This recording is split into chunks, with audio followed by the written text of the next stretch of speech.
Have you ever walked into an old abandoned house and heard a clock ticking, even though its hands haven't moved in decades? What if I told you that sometimes the most broken things carry the loudest messages? This is the story of Ezra Washburn, an elderly watchmaker from a small town in Oregon. Ezra was a legend, famous for crafting the most precise, intricate clocks in the entire Pacific Northwest. His creations were masterpieces, adorning town halls, railway stations, and the church steeple, each one a testament to his skill. But one harsh winter, tragedy struck. A fire, swift and merciless, consumed Ezra's workshop. His life's work went up in flames. Machines melted, precious wood turned to ash, and his masterpiece, the grand clock of Meridian, fell. Its pendulum broke, its face cracked, and its hands froze forever at 3:17. For Ezra, it felt like time itself had ended. Heartbroken, he believed the Meridian was beyond repair, and with it, his own purpose. The months that followed were a blur of grief. He withdrew from the world, closing his shop and shutting out the concerned townsfolk who had once admired him. Then, one cold evening, a small light flickered in his darkness. His granddaughter, Aisha, came to visit. She carried something small, carefully wrapped in a tattered cloth. She unwrapped it to reveal a broken pocket watch and heirloom from Ezra's late wife, Miriam. Its glass was cracked, gears were missing, and its hands were also frozen at 3:17.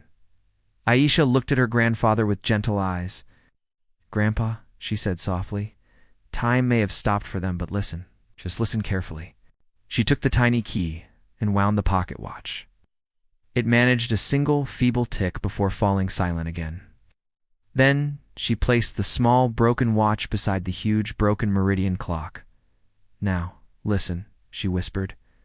And for the first time in what felt like an eternity, Ezra heard it. Not the mechanical tick of gears, but something else. A faint, steady rhythm. Tick-tick. It was the sound of his own heart, beating with a glimmer of hope he thought was long gone. Aisha smiled.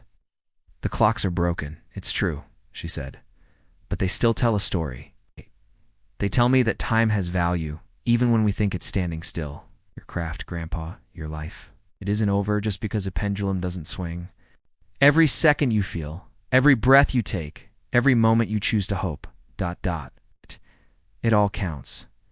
Tears welled in Ezra's eyes. Something inside him, something that had been frozen solid, began to thaw. He slowly got up and walked back into his charred workshop. The smell of smoke still lingered, tools were warped, and wood chips were blackened, but he saw it all with new eyes. He started with the small pocket watch, painstakingly repairing it, one tiny gear at a time. The Meridian remained cracked, a permanent scar, but Ezra didn't see failure anymore. He cleaned its dusty face, mended its pendulum, and polished its wooden case until it shone. Finally, he wound it. The hands didn't move.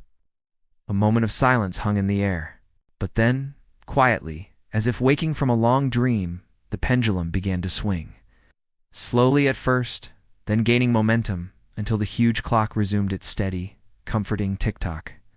The next morning, as sunlight streamed into the workshop, the whole town gathered. They watched in awe as the light hit the Meridian's repaired face, making it glow.